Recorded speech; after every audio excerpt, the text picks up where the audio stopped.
حضرت صلی اللہ علیہ وآلہ وسلم پر وحی کا ابتدائی دور اچھے سچے پاکیزہ خوابوں سے شروع ہوا۔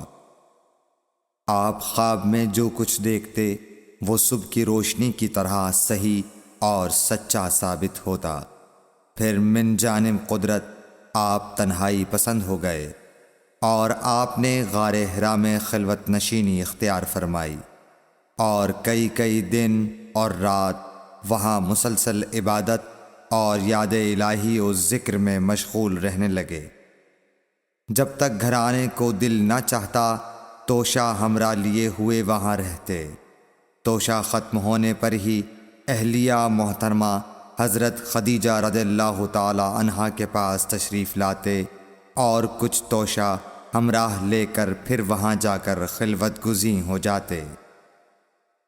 یہی طریقہ جاری رہا یہاں تک کہ آپ پر حق منکشف ہو گیا اور آپ غار حرا ہی میں قیام پذیر تھے کہ اچانک حضرت جبرائیل علیہ السلام آپ کے پاس حاضر ہوئے اور کہنے لگے کہ اے محمد پڑھو۔ آپ فرماتے ہیں کہ میں نے کہا کہ میں پڑھنا نہیں جانتا۔ آپ صلی اللہ علیہ وسلم فرماتے ہیں کہ فرشتے نے مجھے پکڑ کر اتنے زور سے بھینچا کہ میری طاقت جواب دے گئی۔ پھر مجھے چھوڑ کر کہا پڑھو۔ میں نے پھر وہی جواب دیا کہ میں پڑھا ہوا نہیں ہوں۔ اس فرشتے نے مجھ کو نہایت ہی زور سے بھینچا کہ مجھ کو سخت تکلیف محسوس ہوئی۔ پھر اس نے کہا کہ پڑھ۔ میں نے کہا میں پڑھا ہوا نہیں ہوں۔ فرشتے نے تیسری بار مجھ کو پکڑا اور تیسری مرتبہ پھر مجھ کو بھینچا۔ پھر مجھے چھوڑ دیا اور کہنے لگا کہ پڑھو اپنے رب کے نام کی مدد سے جس نے پیدا کیا اور انسان کو خون کی پھٹکی سے بنایا۔ پڑھو اور آپ کا رب بہت ہی مہربانیاں کرنے والا ہے۔ بس یہی آیتیں آپ حضرت جبرائیل علیہ السلام سے سن کر اس حال میں غار حرا سے واپس ہوئے کہ آپ کا دل اس انوکھے واقعے سے کانپ رہا تھا۔ آپ حضرت خدیجہ کے ہاں تشریف لائے اور فرمایا کہ مجھے کمبل اوڑھا دو، مجھے کمبل اوڑھا دو۔ لوگوں نے آپ کو کمبل اوڑھا دیا۔ جب آپ کا ڈر جاتا رہا تو آپ نے اپنی زوجہ محترمہ حضرت خدیجہ رضی اللہ تعالی عنہا کو تفصیل کے ساتھ یہ واقعہ سنایا اور فرمانے لگے کہ مجھ کو اب اپنی جان کا خوف ہو گیا ہے۔ آپ کی اہلیہ محترمہ حضرت خدیجہ رضی اللہ تعالی عنہا نے آپ کی ڈھارس بندھائی اور کہا کہ آپ کا خیال صحیح نہیں ہے۔ اللہ کی قسم آپ کو اللہ کبھی رسوا نہیں کرے گا۔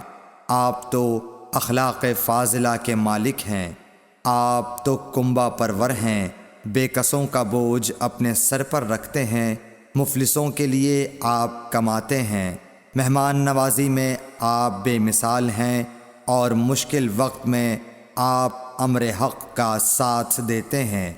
ایسے اوصاف حسنہ والا انسان یوں بے وقت ذلت و خواری کی موت نہیں پا سکتا۔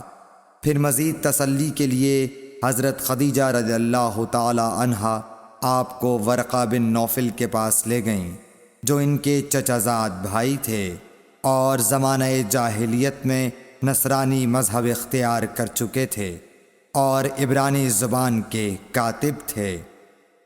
چنانچہ انجیل کو بھی حسب منشائے خداوندی عبرانی زبان میں لکھا کرتے تھے۔ انجیل سریانی زبان میں نازل ہوئی تھی، پھر اس کا ترجمہ عبرانی زبان میں ہوا۔ ورقہ اسی کو لکھتے تھے۔ وہ بہت بوڑھے ہو گئے تھے، یہاں تک کہ ان کی بینائی بھی رخصت ہو چکی تھی۔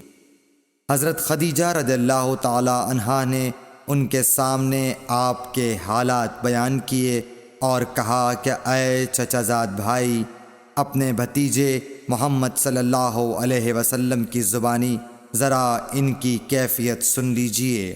وہ بولے کہ بھتیجے آپ نے جو کچھ دیکھا ہے اس کی تفصیل سناؤ۔ چنانچہ آپ صلی اللہ علیہ وآلہ وسلم نے از اول تا آخر پورا واقعہ سنایا، جسے سن کر ورقہ بے اختیار ہو کر بول اٹھے کہ یہ تو وہی ناموس معزز رازدان فرشتہ ہے جسے اللہ نے حضرت موسیٰ علیہ السلام پر وحی دے کر بھیجا تھا۔ کاش میں آپ کے اس عہد نبوت کے شروع ہونے پر جواں عمر ہوتا، کاش میں اس وقت تک زندہ رہتا جب کہ آپ کی قوم آپ کو اس شہر سے نکال دے گی۔ رسول کریم صلی اللہ علیہ وآلہ وسلم نے یہ سن کر تعجب سے پوچھا کہ کیا وہ لوگ مجھ کو نکال دیں گے، حالانکہ میں تو ان میں صادق و امین و مقبول ہوں۔ ورقہ بولا، ہاں یہ سب کچھ سچ ہے، مگر جو شخص بھی آپ کی طرح امر حق لے کر آیا لوگ اس کے دشمن ہی ہو گئے ہیں۔ اگر مجھے آپ کی نبوت کا وہ زمانہ مل جائے تو میں آپ کی پوری مدد کروں گا، مگر ورقہ کچھ دنوں کے بعد انتقال کر گئے، پھر کچھ عرصے تک وحی کی آمد موقوف رہی۔ صحیح بخاری